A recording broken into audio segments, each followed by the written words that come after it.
سے سنو, میری ایک ایک بات آپ کے لیے انشاءاللہ تعالی جواب دینے کا سبب بن جائے گی. انہیں کیا کرتا, سوال کرتا, اپنی دیوانی کھوپڑی میں سے نکال کے سوال کرتا, اور اس کا سوال پھر جواب کیا بولتا, قرآن حدیث سے لاؤ. سوال اس کا رہتا, جواب قرآن حدیث سے دینا. اوفو, اتنا بڑا اینٹک پیس ہے, سوال اس کا رہتا, جواب خدا کے کلام سے لانا کہتے نہیں. مثال کے طور پر 11ویں میں آپ لوگ کھانا کھلاتے, جھنڈا چڑھاتے, جلسے کرتے, غوث اعظم کے جلسے مناتے, قرآن حدیث میں کہاں ہے؟ ارے بولا تو دیوانہ ہو گیا کیا؟ جھنڈا وہ ٹیلر سی تھا, لکڑی وہاں سے انہیں کاٹ کے لاتا, کلر میں کرتا ہوں, بابا جان لے جا کے اوپر چڑھاتے. یہ ٹیلر کا, وہ کسان کا, میرے عمل کا قرآن سے کیا تعلق؟ جی بھائی بولو, بولو نا جی بھائی ذرا. میرا جھنڈا, جواب قرآن سے ہونا کہتے. بات کچھ سوال ایسا کر جس کا کوئی جواب بن سکتا. 11ویں کا کھانا پکا رہے ہیں عبد الجلیل صاحب باورچی, جلیل بھائی باورچی کھانا پکاتے ہیں, جواب قرآن سے لانا کہتے. ہمارے صدر صاحب کھانا کھلا رہے ہیں, پیسے دے رہے ہیں, انہوں پیسہ ان کا, کھانا یہ بیچارے غوث اعظم کی محبت میں کھلا رہے ہیں. اب بولتا ہے انہیں قرآن سے لاؤ, انہوں قرآن سے ان کو کیسا لائیں گے؟ قرآن آئی نبی کے اوپر, نبی کے زمانے میں, انہوں آئے صدر صاحب, آپ کیسا لائیں گے بھائی ذرا بولو آپ. کوئی اگر میرے کو بولا مولانا احمد نقشبندی صاحب اتنا زور زور سے چیخ کے تقریر کرتے, قرآن حدیث سے کہاں ثابت کرو, آواز میری قرآن حدیث سے کہاں سے لاؤں؟ بولو نا جی بھائی. سوال ایسا کر جس کا کوئی جواب بن سکتا. محرم کا شربت قرآن حدیث میں ہے کیا؟ بولو نا جی بھائی.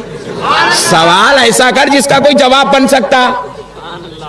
محرم کا شربت قرآن حدیث میں ہے کیا؟ ارے بولا دیوانہ ہو گیا کیا؟ ہمارے اما جان بنائے سو شربت ہے, وہ اس کو قرآن سے کہاں سے لائیں گے؟ حوالہ بنا کے چھوڑو ان سب کو, قرآن سے لاؤ, حدیث سے لاؤ. ارے اور ایک بات کیا ہے, قرآن جھنڈوں کا, شربتوں کا, ناریلوں کا, لیمبوؤں کا, گنڈوں کا, 11ویں کا یہ ذکر کریں گی. قرآن قانون الہی ہے. قرآن کیا بولتا, کیا کرنا, کیا نہیں کرنا, کیا حلال ہے, کیا حرام ہے, یہ قرآن بولتا. اب تم پینٹ بشرٹ پہنے تو اس کو قرآن کہیں کو بولیں گا؟ بولو نا جی بھائی. ان لوگ کتنے مینٹلی ریٹائرڈ رہتے, ایک مثال دیتا ہوں, پوری بات آپ کو سمجھ میں آ جائیں گی انشاءاللہ.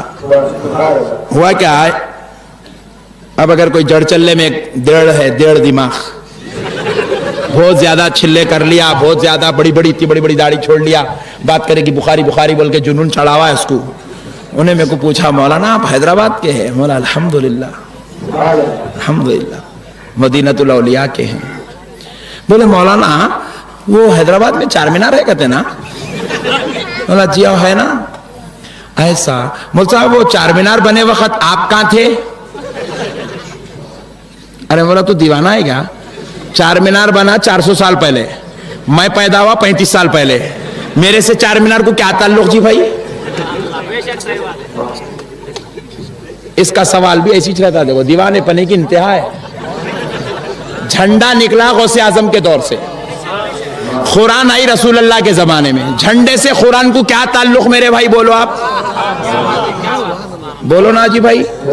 11ویں رسول اللہ 11ویں کرے تھے کیا؟ ارے تو سوال پوچھنے سے پہلے مر کہیں کو نہیں گیا؟ کیسا پوچھتا میرے بھائی, رسول اللہ 11ویں کیسا کریں گے؟ نعوذ باللہ من ذالک. 11ویں نام ہے غوث پاک کی فاتحہ کا. غوث پیدا ہوئے 450 سال کے بعد, رسول اللہ پیدا ہوئے اپنے زمانے میں, سرکار کو غوث پاک کو 450 سال کا فاصلہ ہے. یہ سوال ہی جہالت کی انتہا کا ہے.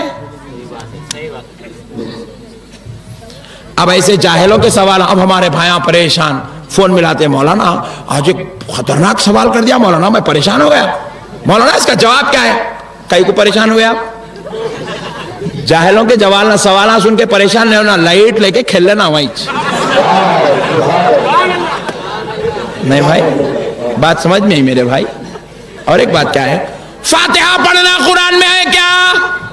کتنی بڑی جہالت ہے دیکھو. ارے میں بولا فاتحہ پڑھنا قرآن میں ہے کیا؟ تب پوچھ جب میں فاتحہ گیتا میں سے نکال کے پڑھ رہا ہوں.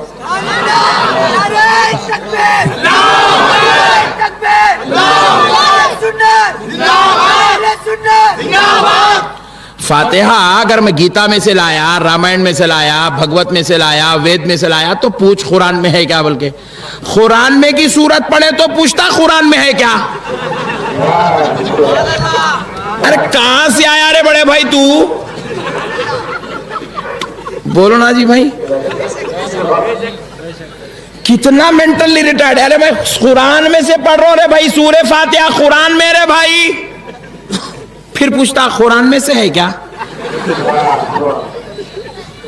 سورہ اخلاص فاتحہ میں پڑھ رہے ہیں، پھر انہیں پوچھتا قرآن میں ہے کیا. نہیں تو اوپر سے لائے کیا، قرآن میں چھے وہ.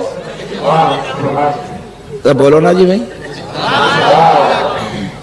اتنی جاہلانہ سوال ہے میرے بھائی، اس کا کیا جواب لا کے دیں گے؟ کون سی قرآن میں سے لائیں گے، کون سی حدیث میں سے لائیں گے؟ آپ ذرا بتاؤ. آپ سوال ہی جاہلانہ ہے. میرے پیارے بھائیوں، اللہ کے واسطے ان کے شر سے بچو، ان کے مکر سے بچو، ان کے فریبیوں سے بچو، ان کی شرارتوں سے بچو. یہ خالی قوم کو حولا بناتے ہیں، بس حولا بنا کے لے کے چلے گئے، حولا بنا کے لے کے چلے گئے. بیچارے دین کے نام پہ ان کے قریب گئے، یہ دین تو کچھ بھی نہیں سکھائے، غدار باغی بنا کے چھوڑ دیے لوگوں کو. ایک بات بول کے آگے بڑھتا ہوں، میں وہ بتانے والا ہوں اصل مسئلہ. آج خبر میں زندگی، یہ ہڈیاں کہیں کو نکلتے. آج اپنا پوائنٹ اصل وہ ہے. پھر لا خوف علیہم ولا ہم یحزنون، یہ دو باتیں کریں گے، لیکن ایک بات پہلے سنا دیتا ہوں. میرے پیارے بھائی، یہ جتنے بھی ہمارے نوجوان ہیں، ٹین ایج، آج بہت پیارے نوجوان دکھ رہے، تم کو بچانے کے لیے بول رہا ہوں. میرے بھائیوں، میری بات کو سمجھ میں آئی تو بھی سمجھو، نہیں آئی بھی تو سمجھو. خدا کی قسم بہت بڑی بات سمجھا رہا ہوں آج آپ کو. آپ کو کیا بول کے لے کے جاتے ہیں؟ اللہ کے نام پہ چلیے بھائی، دین کے نام پہ چلیے، دین سیکھنے چلیے، نماز سیکھنے چلیے، دین سیکھنے چلیے. دین سیکھنے بول کے لے کے جاتا. میرے بھائی، آپ چیلنج کے ساتھ بول رہا ہوں، اگر کوئی یہاں پہ 40 دن کی جماعت میں جا کے آیا، 40 دن تو خیر چھوڑ دینا ہی چھوڑ دو، 4 مہینے جا کے آیا، یا 4 مہینے کے 4 مرتبہ جا کے آیا، اس کو یہاں اسٹیج پہ لے کے آؤ، لے کے آ کے یہاں کھڑا کرو، کھڑا کر کے پوچھو میاں واجبات نماز کتنے ہیں. انہیں بول لیا تو میں غلامی کر لیتا ہوں. میرے بھائی، اتنی بڑی مجمع میں، ہزاروں کے مجمع میں چیلنج کر رہا ہوں، میں اس کی غلامی کر لیتا ہوں اگر انہیں بول لیا تو. دین کے نام پہ بلا کے لے گئے، واجبات نماز پوچھو، نہیں بول سکتا. وضو کب کب ٹوٹتا بولو، نماز کب فاسد ہوتی پوچھو. کامن سوال کر رہا ہوں میں آپ کو. ہمارے پاس یہ دینی مدرسے میں آئے تو اول درجے کے بچے کو پڑھاتے ہیں باتاں، سب جماعت اول کے بچے کو پڑھاتے ہیں باتاں. کامن سوال کر رہا ہوں. سجدے سہو کب کب ہوتا، سجدے سہو کی ہونے کی نماز میں کتنے احکامات ہیں؟ مصعب سجدے سہو کیا ہوتا جی؟ پھر انہیں 4 مہینے کے 4 لگا دیا. میرے بھائی، اس کو سجدے سہو کب ہوتا نہیں معلوم ہے. مگر دین کی تو بات کچھ بھی نہیں سکھائے. نے جا کے طہارت کے مسئلے سکھانا، وضو سکھانا، غسل سکھانا، کچھ سکھانا، نماز سکھانا، عیدین نہ کسوف نہ خسوف، کچھ بھی نہیں سکھا. نماز کسوف کب ہوتی؟ نماز جنازہ کے بعد ہوتی بول رہا. اتنا خطرناک ہے میرے بھائی. نے اس کو وہ تک نہیں معلوم، نے 4 مہینے کے 4 لگا دیا. مگر وہاں جا کے نماز نہیں سیکھا، طہارت نہیں سیکھا، وضو نہیں سیکھا، تیمم نہیں سیکھا، کچھ نہیں سیکھا. مگر ایک چیز سیکھ کے آیا. دیکھو آپ، آتا ہی بولتا جھنڈا نکال دو، فاتحہ نہیں دینا، سلام پڑھنا شرک. اماں خبردار، اگر تم درگاہ کو گئے تو میں تمہارا بیٹا نہیں بول دینا. اماں بلا کے پوچھے بھاؤ کیا جی تم دین سیکھتا بول کے بھیجے تھے اس کو، انہیں نئی باتیں کر رہا کہ ہاں یہ دین ہے. پتا کیا چلا، جماعت میں لے کے جا کے دین نہیں سکھاتے، اولیاء کا دشمن بناتے. رسول اللہ علم غیب نہیں تھا، حاضر ناظر نہیں ہے. کون ہے؟ ہمارے جیسے مسلمان تھے انہوں. یہ سکھا رہے میرے بھائی, اس کا نام دین رکھے ان لوگ, دین کا مردہ نکال کے دین بول رہے ہیں اس کو. میرے نوجوانوں غور کرو, میں صحیح بول رہا ہوں غلط بول رہا ہوں؟ بھائی نے آیا تو کیا کرنا تھا, محلے کے پورے بچوں کو جمع کر لے کے, جیسے مولانا ظہیر صاحب آج پورے جو ہے ماشاءاللہ یہ جڑ چلے میں محنت کر رہے ہیں, نوجوانوں کو دین کے قریب کر رہے ہیں, ایسا کام کرنا تھا نا بھائی. وہ کام کرنا تھا جو علماء کرام کر رہے ہیں, وہ کام کرنا تھا جو مبلغین اہل سنت کر رہے ہیں, وہ کرنا چھوڑ دیا. بس خالی ایک سیکھا, کھٹکا مارنا, 3 دن نام لکھاؤ, 4 دن نام لکھاؤ, 15 دن لکھاؤ, 30 دن لکھاؤ, 3 مہینے لکھاؤ, 6 مہینے لکھاؤ, لے کے جا رہا ہے. کیا سکھا کے لا رہا ہے؟ خالی بس دشمنی اولیاء. میرے پیارے بزرگوں اور دوستو, اللہ نے جب دیکھا کہ میرا بندہ میری محبت میں اتنا سرشار ہو گیا ہے, کائنات کی کسی چیز کو بھی اپنا نہیں سمجھ رہا ہے, چاہوں تو اس کے پیروں کے نیچے سونا رکھ دوں, اس کے پیروں کے نیچے خزانہ رکھ دوں, اس کے مریدوں کے ذریعے اس کے پاس دنیا کی دولت بھیج دوں, مگر میرا بندہ میرے خاطر کسی کی دولت کو استعمال نہیں کر رہا ہے, کسی کی ثروت کو استعمال نہیں کر رہا ہے, کسی کے مقام و مرتبے کو استعمال نہیں کر رہا ہے, بلکہ میری یاد میں محبت میں سرشار ہو کر زندگی گزار رہا ہے. تو اللہ نے کہا بندو سنو, جو میرا ہو جائے اس کی شان یہ ہوتی ہے کہ ساری کائنات میری عظمت بیان کرتی ہے اور میں خدا ہو کر اس کی عظمت بیان کرتا.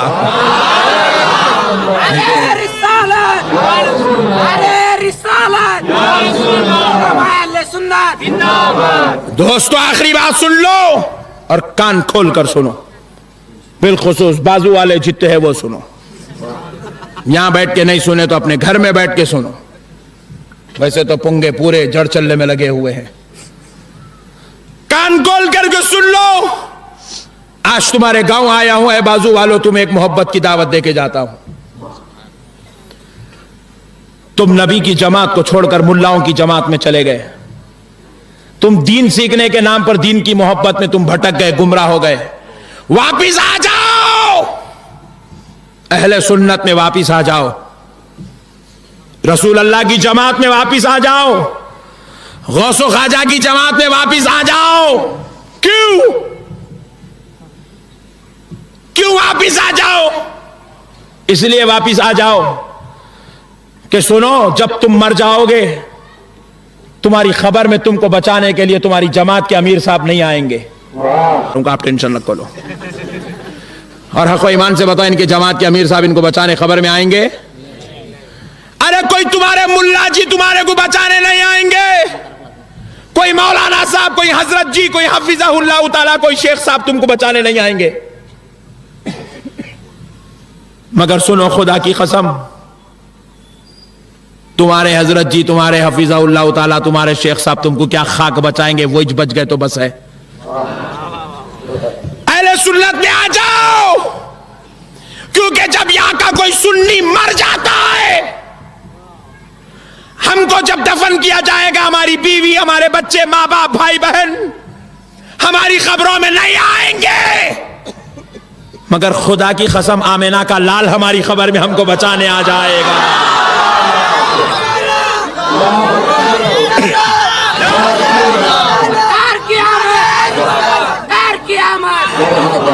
ہمارے آقا ہم کو بچانے آ جائیں گے.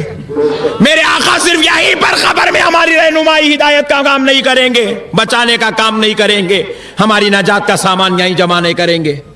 دوستو سنو, جب بروز محشر ہم سب کو, گناہگاروں کو, خطاکاروں کو, بدکاروں کو اپنی اپنی خبروں سے اٹھایا جائے گا, اور ہم اپنے گناہوں کی سزاؤں کو دیکھ کر بڑے پریشان ہوں گے. زمین لوہے کی ہو جائے گی, سورج سوا نیزے پہ آ جائے گا, جلا جلا کر کباب بنا رہا ہوگا. ایسی حالت میں دوستو ذرا غور تو کرو, گنہگار کو ایک سہارا تلاش کرنا ہوگا, گنہگار سہارا ڈھونڈ رہا ہوگا, پریشانی کے عالم میں ادھر ادھر مارا مارا بھاگا بھاگا پھر رہا ہوگا. ایسے مصیبت کے عالم میں گنہگار سوچتا ہوگا کوئی بچانے والا مل جائے تو اچھا ہے. ایک کونے سے آواز آئے گی, قادریو ادھر آؤ, قادریو ادھر آؤ, قادریو ادھر آؤ. قادری دوڑا دوڑا بھاگا بھاگا اس آواز کی طرف پہنچے گا تو دیکھے گا وہ کوئی اور نہیں, بغداد کا شہنشاہ شیخ عبد القادر جیلانی, غوث سمدانی, محبوب سبحانی آواز دے رہے ہوں گے.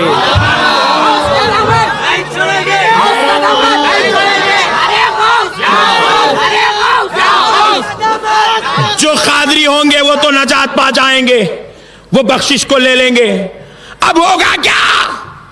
پھر ایک کونے سے آواز آئے گی, چشتیو ادھر آؤ, چشتیو ادھر آؤ. چشتی دوڑا دوڑا بھاگا بھاگا جب اس آواز کی طرف جائے گا, دیکھے گا کہ کون ہے جو اس مصیبت کے میدان میں ہم کو بچانا چاہتا ہے, تو دیکھے گا وہ کوئی اور نہیں, ہند الولی, ہندوستان کا والی خواجہ معین الدین چشتی حسن سنجری آواز دے رہے ہوں, سرکار غریب نواز آواز دے رہے ہوں گے, اور اللہ کے دربار میں کہیں گے, اے اللہ میں جب جب نماز پڑھتا تھا, میں عبادت کرتا تھا, میں ریاضت کرتا تھا, میں مجاہدوں سے گزرتا تھا, ہر وقت تو مجھ سے پوچھتا تھا کہ معین الدین مانگ لو, آج کیا مانگنا ہے, پوچھ لو کیا پوچھنا ہے, تمہارا رب دینے کو تیار ہے. لیکن مولا میں نے آپ سے اپنے لیے کچھ نہیں مانگا, اپنی بیوی بچوں کے لیے نہیں مانگا, اپنے خاندان کے لیے نہیں مانگا. لے مولا اگر دینا ہی چاہتا ہے تو آج تیرا معین الدین تجھ سے سوال کرتا ہے, دینا ہی چاہتا ہے تو بس اتنا دے دے, بزم محشر میں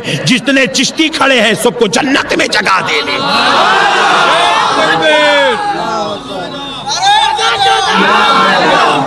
سرکار غریب نواز, سرکار غریب نواز چشتیوں کو بچائیں گے, سرکار بہاؤ الدین نقشبند نقشبندیوں کو بچائیں گے, سرکار شہاب الدین سہروردیوں کو بچائیں گے. اس مصیبت کے میدان میں جڑ چلنے کا ایک سنی مسلمان ہوگا, پیشانی پیٹ رہا ہوگا, پیٹتے پیٹتے بولے گا, کاش اتنے جڑ چلے کو اللہ والے آتے تھے, کسی قادری پیر کا مرید ہو گیا تو اچھا ہوتا تھا, کسی چشتی پیر کا جھوٹا پی لیا تو اچھا ہوتا تھا, کسی نقشبندی یا سہروردی کا غلام بن گیا ہوتا تو اچھا تھا. کسی کا بھی غلام نہیں بنا, افسوس ہے تو سنی مگر غلام کسی کا نہیں بنا. وہ مصیبت کے عالم میں ہوگا, سوچے گا قادری ہوتا تو غوث پاک بچا لیتے, چشتی ہوتا تو غریب نواز سرکار بچا لیتے, اب میرا کیا ہوگا؟ یہ سوچ کر آنکھوں کے سامنے دوزخ نظر ہی آ رہی ہوگی, مصیبت گھیر گھیر کر اس کو پریشان کر رہی ہوگی. ویسے وقت میں ایک آواز آئے گی, ربی حبلی امتی, ربی حبلی امتی, ربی حبلی امتی, اے اللہ میری امت کو میرے حوالے کر دے, میری امت کو میرے حوالے کر دے. یہ سوچے گا یہ سارے انبیاء تو اذهبوا الی غیری کہہ رہے تھے, یہ اذهبوا الی غیری کہنے والے میدان میں حبلی امتی کہنے والا کوئی اور نہیں ہو سکتا, یہ وہی ہو سکتا ہے جس کا میں کلمہ پڑھ رہا تھا, جس کا میں کلمہ پڑھ رہا تھا. یہ سن کر یا رسول اللہ,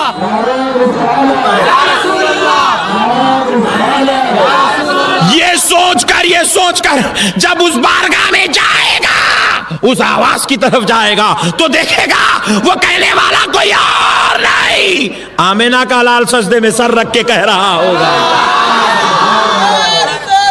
یا رسول اللہ,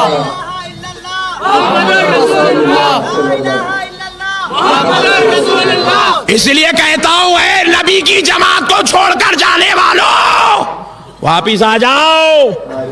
یہاں پر سب بخشانے والے ہیں, یہاں پر بخشنے والوں کی جتنی بڑی فہرست ہے, بخشانے والوں کی بھی اتنی بڑی فہرست بنی ہوئی ہے. میرے بھائیوں, نبی کی جماعت کو چھوڑ کر اوروں کی جماعت میں جانا کوئی عقل مندی نہیں ہے, کیونکہ کوئی جماعت کا ملا کسی کو نہیں بچا سکے گا, جماعت کا ملا کسی کی شفاعت نہیں کرا سکے گا, کوئی جماعت کا ملا کسی کی بخشش نہیں کرا سکے گا, کوئی جماعت کا ملا کسی کو جنت میں لے جا نہیں سکے گا, کوئی جماعت کا ملا کسی کا ہاتھ نہیں پکڑے گا, مگر خدا کی قسم اگر کوئی بچائے گا وہ بغداد والا غوث بچائے گا, اجمیر والے خواجہ بچائیں گے, گلبرگہ والے بندہ نواز بچائیں گے, جس پیر کا آپ نے جھوٹا پیا ہے وہ کامل پیر بچائے گا, وہ سلسلے کے اولیاء وہ بزرگ بچائیں گے, مدینے والے مصطفیٰ بچائیں گے. وما علینا الا البلاغ.